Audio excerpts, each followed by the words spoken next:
જૂનાગઢમાં છેલ્લા 24 કલાકમાં સૌથી વધુ વરસાદ વરસ્યો છે, જેમાં વંથલી, વિસાવદર અને કેશોદ તાલુકામાં સૌથી વધુ વરસાદ નોંધાયો। વંથલીમાં ભારે વરસાદ થવાથી સમગ્ર ગીડ પંથક પેટમાં ફેરવાઈ ગયો છે। ઊંધી રકાબી જેવો આકાર ધરાવતા આ વિસ્તારમાં કદાચ વરસાદ ન હોય તો પણ ઉપરવાસમાંથી પાણી આવવાથી સમગ્ર વિસ્તારમાં પાણી ભરાઈ જાય છે। તો આ ગીડ પંથકમાં ઓઝત નદી કાંઠે સૌથી વધુ અસરગ્રસ્ત બનતા બામણાસા ગીડ ગામના આકાશી દ્રશ્યો સામે આવ્યા છે।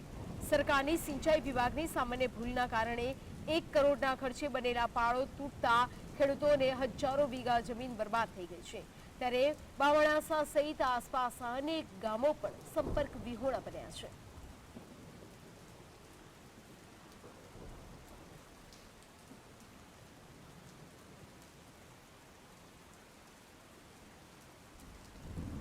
તો ગીડ પંથકના દ્રશ્યો કે જ્યાં જળબંબાકારની સ્થિતિનું નિર્માણ થયું છે।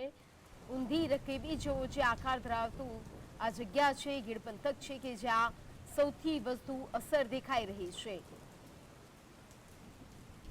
જૂનાગઢમાં છેલ્લા 24 કલાકમાં સૌથી વધુ વરસાદ જોવા મળ્યો છે, જેમાં વંથલી, વિસાવદર અને કેશોદ તાલુકામાં સૌથી વધુ વરસાદ જોવા મળ્યો। આ ક્ષેત્ર સૌથી વધુ પ્રભાવિત થયું છે। વંથલીમાં ભારે વરસાદ થવાથી સમગ્ર ગીડ પંથક બેટમાં ફેરવાઈ ગયો હોય તેવા દ્રશ્યો આપ ટીવી સ્ક્રીન પર જોઈ શકો છો। આ ગીડ પંથક છે, આ વંથલીનો વિસ્તાર છે કે જે સમગ્ર બેટ વિસ્તાર હોય તેવું લાગી રહ્યું છે। ઊંધી રકાબી જેવો આકાર ધરાવતા વિસ્તારમાં કદાચ વરસાદ ન પણ હોય તો પણ પ્રવાસમાંથી જ્યારે પાણી છોડવામાં આવતું હોય છે, પાણી આવતું હોય છે, ત્યારે સમગ્ર વિસ્તારમાં પાણી ભરાઈ જતું હોય છે। ગીડ પંથકમાં ઓઝત નદી કાંઠે સૌથી વધુ અસરગ્રસ્ત બનતા બામણાસા ગીડ પંથકના ગામના આકાશી દ્રશ્યોનો આ નજારો કે જ્યાં તમે જોઈ શકો છો કે અત્ર તત્ર સર્વત્ર જાણે પાણી જ વહી રહ્યું હોય તેવા દ્રશ્યો જોઈ રહ્યા છીએ। સરકારની અહીંયા સિંચાઈ વિભાગની સામાન્ય એક ભૂલ હતી કે જે 1 કરોડના ખર્ચે બનેલા પાળો જે બનાવવામાં આવ્યો હતો, જેમાં 1 કરોડનો ખર્ચ કરવામાં આવ્યો હતો, જે તૂટી પડ્યો અને ખેડૂતોની હજારો વીઘા જમીન જે હતી તે બરબાદ થઈ ગઈ છે। ત્યારે બામણાસા સહિત આસપાસના અનેક ગામો પણ વરસાદ વરસતા સંપર્ક વિહોણા બન્યા છે। વધુ વિગતો સાથે સંવાદદાતા પ્રવીણ ફોનલાઈન પર જોડાઈ ગયા છે। પ્રવીણ, ગીડ પંથકના દ્રશ્યો કે જ્યાં તત્ર સર્વત્ર પાણી જ દેખાઈ રહ્યું છે, અનેક એવા ગામો કે જે સંપર્ક વિહોણા બન્યા છે।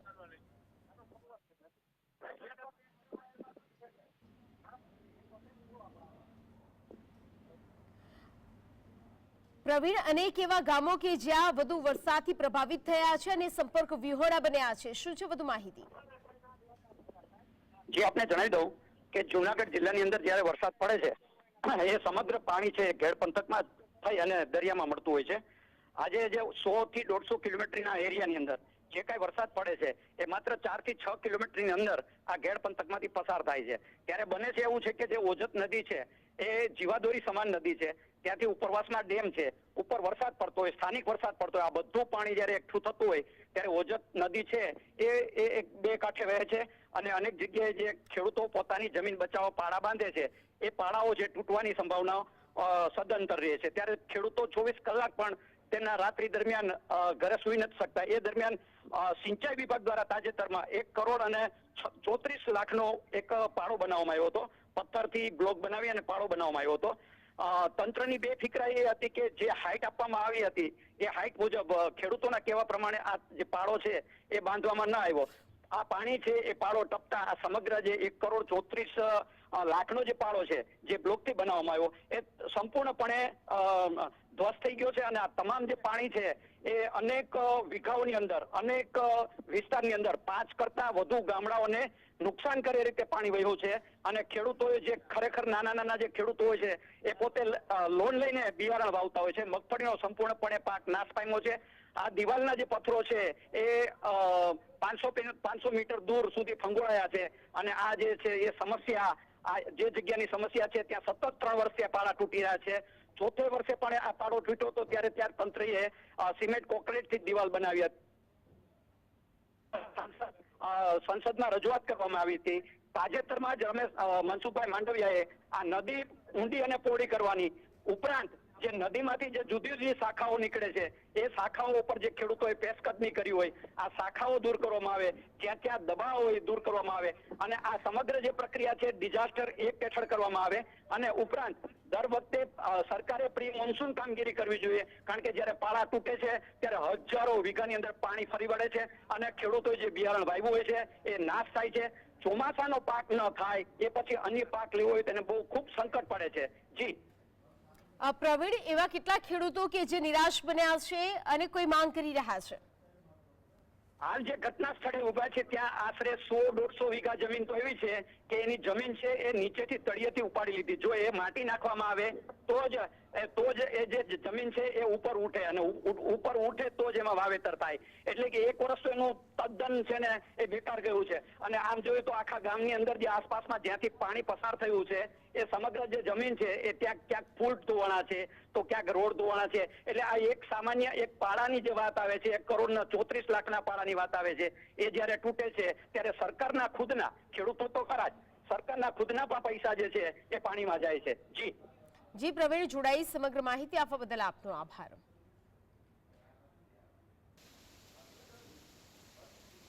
અમદાવાદમાં ગઈકાલે સાંજે મેઘરાજાની ધમાકેદાર બેટિંગ જોવા મળી, ત્યારે વરસાદ બાદ અમદાવાદના ઘણા વિસ્તારોમાં ભૂવા પડવાની ઘટનાઓ બની હતી. જ્યાં નિકોલ પોલીસ સ્ટેશન નજીક રોડ બેસવાની ઘટના સામે આવી છે.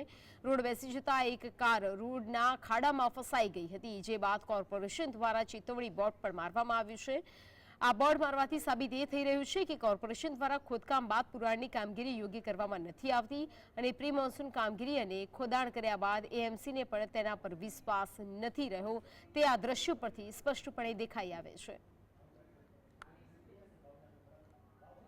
છેલ્લા 2 દિવસથી અમદાવાદમાં ક્યાંક ધોધમાર તો ક્યાંક ધીમી ધારે વરસાદ વરસી રહ્યો છે. ત્યાં જ અમદાવાદ મ્યુનિસિપલ કોર્પોરેશન દ્વારા જે પ્રી મોન્સૂનની કામગીરી કરવામાં આવી છે તેના ક્યાંક ધજિયા ઉડતા હોય તેવા દ્રશ્યો અમદાવાદના કેટલાક વિસ્તારોમાં જોવા મળી રહ્યા છે.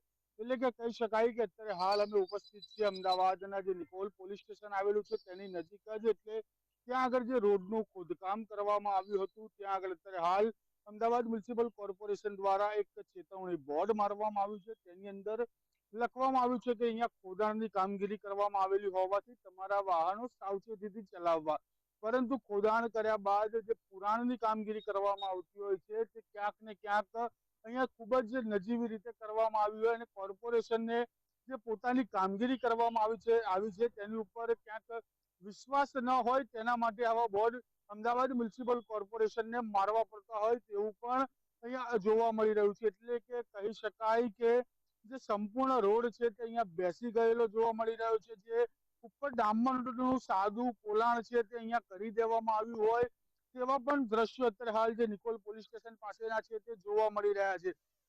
અને જે પોલાણ છે તે કેટલી મહદ અંશે તમે જોઈ શકો છો કે જે ડામરનું ઉપર ખાલી ડામરનો માલ પાથરી દેવામાં આવ્યો, આ પગ મારતાની સાથે જ આ પોલાણ છે તે તૂટવા લાગી રહ્યું છે. એટલે વાહનનું વજન પડતા જ આ સંપૂર્ણપણે વાહન પણ અહીંયા ગરકાવ થઈ જાય તેવી સ્થિતિ અત્યારે હાલ અહીંયા જોવા મળી રહી છે. એટલે કે બીજી બાજુ જે નો રોડ છે ત્યાં આગળ આવું કોઈ પણ ચેતવણી બોર્ડ નથી મારવામાં આવ્યું. તેને જ લઈને અત્યારે હાલ જે દ્રશ્યો મારા કેમેરામેનને વિનંતી કરીશ કે બતાવે કે જે ગાડી છે તે ગાડી પણ આખી ખાડાની અંદર પડી ગયેલી હાલ જોવા મળી રહી છે. એટલે કે અમદાવાદ મ્યુનિસિપલ કોર્પોરેશન જે પ્રી મોન્સૂનની કામગીરીના દાવા કરતી હોય છે કે દાવા દર ચોમાસાની અંદર અમદાવાદ મ્યુનિસિપલ કોર્પોરેશનના દાવા પોકળ સાબિત થતા હોય તેવા દ્રશ્યો પણ અત્યારે હાલ અમદાવાદમાં જોવા મળી રહ્યા છે. અમદાવાદ મ્યુનિસિપલ કોર્પોરેશન કાળજી રાખે તેની પણ જીએસટીવી અપીલ કરી રહ્યું છે. કેમેરા પર્સન સર્વર અલી સાથે ધવલ બારોટ,